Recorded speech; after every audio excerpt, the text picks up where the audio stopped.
Ada satu pertanyaan sederhana yang jarang dibahas secara jujur. Apakah dunia saat ini sedang bergerak menuju sesuatu yang lebih besar, atau justru menuju akhir dari sebuah siklus panjang peradaban manusia? Jika kita melihatnya secara emosional, semua ini mungkin terlihat seperti kekacauan. Namun, jika dilihat menggunakan logika dan efisiensi analisis sejarah, pola yang muncul justru sangat menarik dan mungkin sedikit mengkhawatirkan.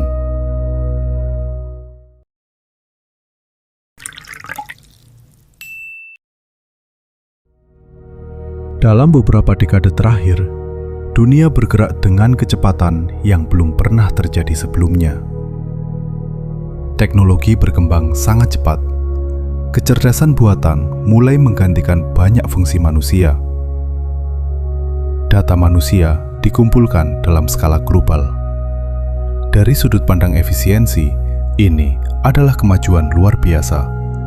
Namun dari sudut pandang sejarah, setiap peradaban besar sebelum runtuh selalu memiliki ciri yang hampir sama: stabilitas yang rapuh, ketergantungan pada sistem kompleks, dan kepercayaan berlebihan bahwa sistem itu tidak akan pernah gagal.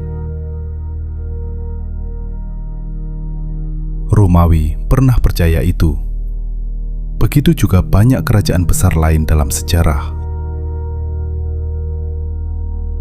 Jika kita menyusun fakta-fakta global secara rasional, beberapa hal mulai terlihat. Konflik geopolitik besar kembali meningkat. Ketegangan antara kekuatan dunia semakin tajam. Perang tidak lagi selalu terjadi di medan tempur. Sekarang, perang bisa terjadi melalui ekonomi, energi, teknologi, dan informasi. Di sisi lain, dunia juga menghadapi krisis yang semakin kompleks.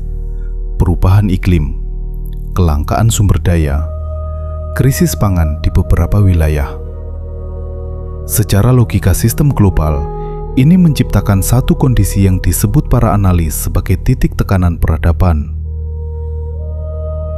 Dalam banyak tradisi kuno, termasuk teks-teks agama, ada deskripsi tentang fase akhir zaman. Menariknya, banyak deskripsi tersebut bukan berbicara tentang satu kejadian besar secara tiba-tiba, melainkan tentang serangkaian perubahan sosial, moral, dan geopolitik yang perlahan terjadi. Kekacauan meningkat. Kepercayaan antar manusia menurun.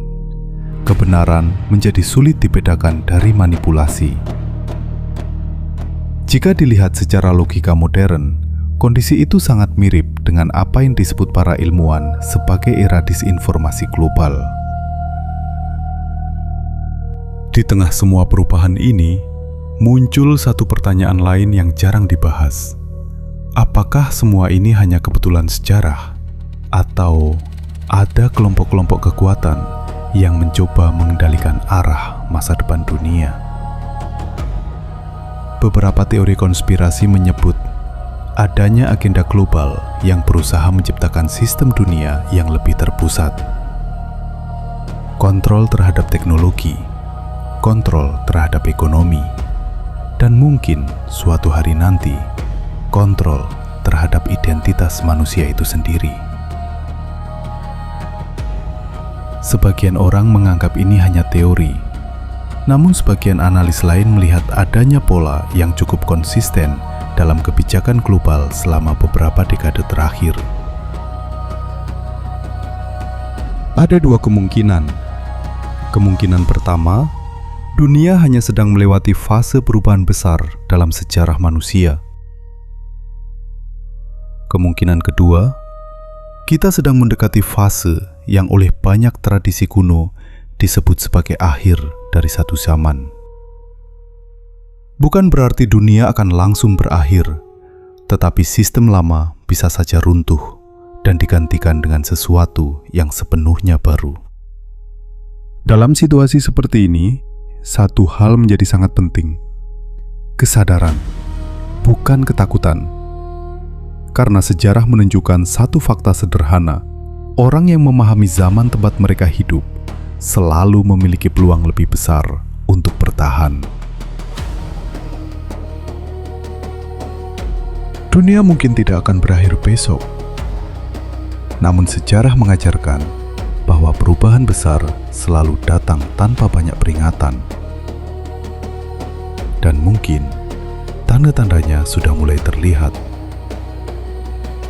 Pertanyaannya bukan lagi apakah sesuatu akan terjadi.